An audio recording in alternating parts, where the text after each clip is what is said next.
All right. Hello, everyone. Welcome to the Senior Class Town Hall. Thank you so much for joining us today. This event is one of first that we've done like this. So thank you all for joining us. This is brought to you by the Counseling Department, our amazing Garfield College Network, and especially our partnership with the Seattle Promise Program. So we have a very packed agenda and I just want to jump right in. My name is Tiffany Bigham, but I go by Miss Tiffany and I help out with the college and career. And I will be your lovely MC today. So let's go ahead and get started. We have a ton of information, a ton of topics for you to listen to today. But first, what we are going to do to get started is to do a summary of each of the topics. And the topics tonight are graduation and graduation requirements, student supports, financial aid, the Seattle Promise Program will talk to you about their offering, and then we have post-secondary pathways, which we will discuss further. Once we go into a few minutes summary of each of these topics, we will have an opportunity to do a little bit of a deeper dive with the breakout rooms. And so there will be a slide to indicate which breakout room you're able to join. And from there, you will be able to opt in, listen to those presentations, and be able to get your questions asked from there. So we are going to go ahead and get started with our first topic, graduation requirements from Daniel Lee. All right, well, good evening, everyone. My name is Daniel Lee. I'm one of the school counselors here, and on behalf of the counseling department, just want to welcome everyone. And also, on behalf of the counseling department, Mr. Willis, Mr. Courtney, Ms. Alston, Ms. Tracy, and Ms. Chow. Yeah, they've been working really hard to make things flow really well during this challenging year. So I just want to give a quick shout out to them as well. But I wanted to start off by just briefly mentioning graduation requirements. As Ms. Tiffany mentioned, we will have breakout sessions where we can discuss things in more detail, but just to give you a quick overview, the most important thing at this point for 12th graders is that they have their 12th grade meeting with their school counselor. So these are individual 30-minute meetings, sometimes longer, but the essence of these meetings are to make sure that students are aware of their graduation status, what the graduation requirements are, and if there are any issues, anything that needs attention, or if credit retrieval is needed, we go over that in very great detail. We also discuss plans for after high school during this meeting. So if there are questions about what they want to do after high school, whether it's college applications or transitioning to internships, gap years, whatever it is, we cover that in this very important meeting. So every 12th grade student at this point should have had that meeting in the fall with their school counselor. And if your student has not yet had that meeting, or if you have further questions about that meeting, please do reach out to one of the counselors or Ms. Tracy, and we would be happy to set up an appointment with you all to go over that. There are some really important developments in terms of credits for this year. I won't go into them into detail about that at this point, but I do want to mention that it's very important for families to know that the school district has offered some COVID-related credits waivers that are available to families. So please speak to your school counselor if you have questions about that. We have reached out to several 12th grade families during the first semester, and that will continue on in the second semester. And if we can go to the next slide, I'll go ahead and wrap up.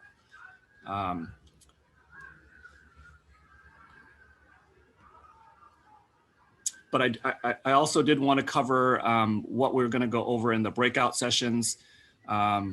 We are going to review in more detail the graduation requirements, credit retrieval options. So if your student is in need of Washington State history, specifically health, those are two of the courses we offer online.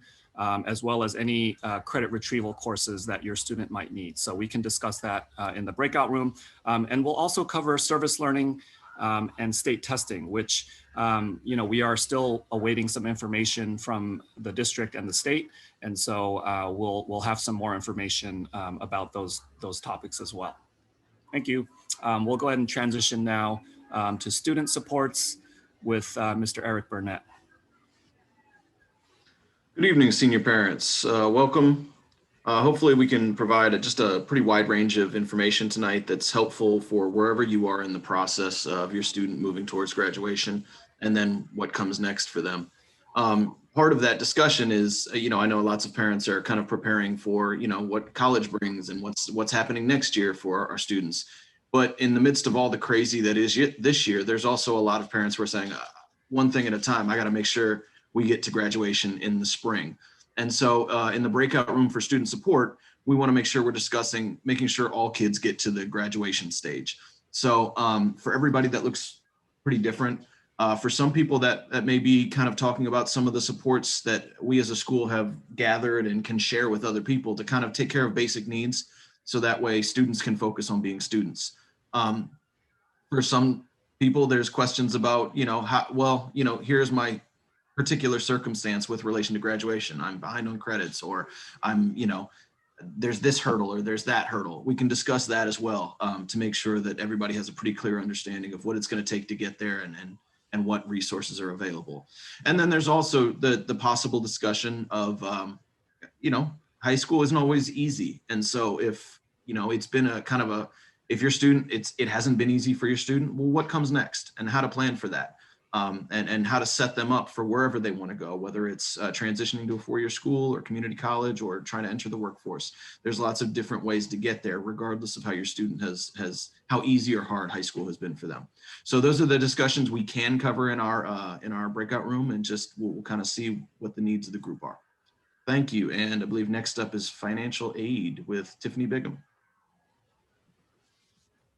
Hello again. So in the financial aid breakout room, we will be covering 3 different topics. I will be talking to you about the FAFSA and the WASFA. A lot of times families at Garfield need more nuanced information when it comes to what you qualify for. Maybe there's a unique financial situation that you are navigating and need some extra support. So this will act as a way for you to be able to take advantage of talking to me, take advantage of some of the tips and tricks that I'm going to go over, as well as what's called the CSS profile. And the CSS profile is just more of a nuanced account of your finances. So that way schools know whether to keep the award amount that they initially offered you or to increase it. We will also be going over 2 different scholarships. We have a scholarship specifically for Garfield seniors called the Garfield Golden Grad Scholarship, and that will open up mid-May, and I will be doing an info session with our seniors so they can take advantage of this scholarship. And it's amazing because you're not competing with, statewide or regional or even international applicants. It's specifically the senior class from Garfield, and that is brought to you by our amazing alumni council who help support that scholarship. It's a no income restriction, so anyone can apply, no GPA minimum required. Really, it's just to get to know the breadth and the depth of our students and what they can bring. And finally, we will be going over the College Bound Scholarship. That was a pledge that either your student was signed up for, or maybe you all signed up for as a family. And so I will be going over that scholarship as it covers in-state institution tuition, some fees, it covers some books. So there's a lot in there that we can go over in terms of who still qualifies, how you can contact the organizers of that scholarship and beyond. So that is what the financial aid room will cover. And then you will be able to get a lot of your questions answered when we do a follow-up with a Q&A. I believe our next person is Lee Westrick with the Seattle Promise Program. Good evening, everyone. Thank you for having me here. I'm really sort of appreciative to be in front of so many families and students at Garfield. It's been a weird year to try to get in front of folks and ensure that they have the right information. So I'm going to do a quick overview of a lot of things that I think people misunderstand about Seattle Promise and sort of what our actual opportunities are. And I'm going to go much more in depth in the breakout session. So you're welcome to join me at that particular point in time to go over some of the more detailed ideas that we're going to go through. The first thing that I want to pump is that Seattle Promise is our application deadline is due February 1st. That is coming so soon, and we want to make sure that students who even are considering this as maybe a back pocket option, a second option, this is their first option and they just don't know how to do it, that they all know February 1st is our cutoff date. Because we are a partnership with SPS and the city of Seattle, this is an immovable deadline, and I want to make sure students are aware of that before February 2nd. So when we're talking about February 1st deadlines, we're talking about the Seattle Promise program application, which tells us that you are interested in maybe participating in the program in the fall, and then the Seattle College's admission application. That application tells us where you would be interested in using the Seattle Promise program at, either North, Central, or South campuses. So this is a program that has multiple different types of opportunities. We aren't just servicing students who are interested in a transfer pathway to a four-year school. If you are, that is the majority of the students that we serve. They are mostly interested in going to a four-year college after they've done their first 2 years of education with the Seattle colleges through Seattle Promise. But there are some really awesome opportunities that are really overlooked by younger people, namely being our certifications and our professional technical programs. These are opportunities to be educated, to move into a very particular industry as soon as, sometimes it's a quarter-long program, sometimes it's a 2-year program, but it prepares you to have job skills to go directly into an industry and to go directly to work. So if that is something that is interesting to you, then let's talk about it. There are also some really cool options that are available to students who are less interested in traditional classroom settings and are maybe more interested in working with their hands or trying out a new opportunity. There are a lot of different opportunities for our students, so we just really want to go through that. There is no maximum family income that is set for our program. Your family cannot make too little or make too much for this participating in our program. You don't have to have any particular GPA requirement, and there is no residency or citizenship requirement to participate in our program. Literally, the requirement to be a Seattle Promise student come this fall is that you graduate from a Seattle Public High School and that you finish the onboarding process that I will outline a little bit later in our breakout room. I would also like to highlight the fact that Seattle Promise is not necessarily a commitment right now. If you are looking at Seattle Promise, you are not saying that you are committing to 2 years of education at the Seattle colleges. You are also not saying that you are coming in the fall. Like, it's not a blood oath, is what I tell all our students. If you are interested in Seattle Promise and keeping that available to you, you can be considering Seattle Promise alongside any other opportunities that you have coming at you for next year, as long as you're keeping up with our milestones, which again, I will go over a little bit more in detail in the breakout. So the last thing I want to sort of highlight is that if you are currently a Running Start student, I hear a lot of times that students think that they can't use Seattle Promise because they're already in Running Start. You can, if you are interested in finishing your associate's degree in Seattle Promise. If you are going to finish Running Start and you will not have your associate's degree in hand by the time that you finish Running Start as a high school senior, you can take the remaining credits as a Seattle Promise student, meaning that you are guaranteed that tuition-free education for as long as you are an eligible Seattle Promise student. And for many of our Running Start students, that means that they do Seattle Promise for a couple of quarters, maybe a year and a quarter, and then they go on to transfer to a 4-year institution. So there are multiple different avenues that are available to you. It really just is dependent on talking with me and talking with all of the staff that we have at the colleges to ensure that you're on the best one and the one that fits you. So thank you very much, and I look forward to seeing the rest of you in the breakout room. All right. Good evening, Bulldog families. My name is Chris Rossman. I work for a community organization called Wise Scholars that works with Garfield students. I'll be joined in my breakout by Mr. Roberto Lopez with the City of Seattle's Upward Bound program. And we'll be talking to you about post-secondary pathways, and mainly to let you know that it's not too late to start applying for school. Just got to get on the ball though.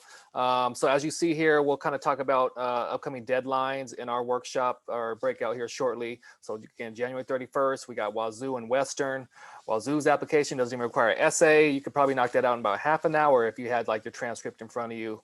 And then the next day, on Monday, February 1st, again, Seattle Promise, as Mr. Westrick just mentioned, and he'll have his own breakout talking about that more in depth. Central Washington, Eastern Washington, Gonzaga, and St. Martin's. And then a couple of deadlines that already passed would be like our UW Bothell's, UW Tacomas, and we'll have, can help you kind of find out information on other schools. But we'll talk about like what a priority deadline is and, just even after February 1st, what kind of options we have out there. So that's what we'll be covering in our breakout.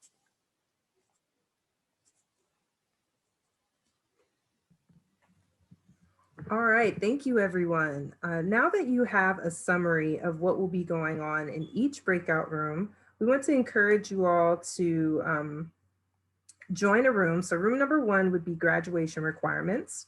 Room number 2 is student supports. Room number 3 is financial aid. Room number 4 is the Seattle Promise. Room number 5 is post-secondary pathways. And just so you know, breakout rooms are available to all families, and we encourage you to stay through the presentations. However, if you need to rotate to another room, we will have people on standby to help you do that. So we'll take the next 30 or so minutes to be able to go over our presentations in more depth, as well as any questions that you may have about each topic. And then we will reconvene in the larger group, just as we are right now, at 6:55. And don't worry, you won't have to do much. We're gonna stand by and make sure you have what you need. So give me one moment while I open up the breakout.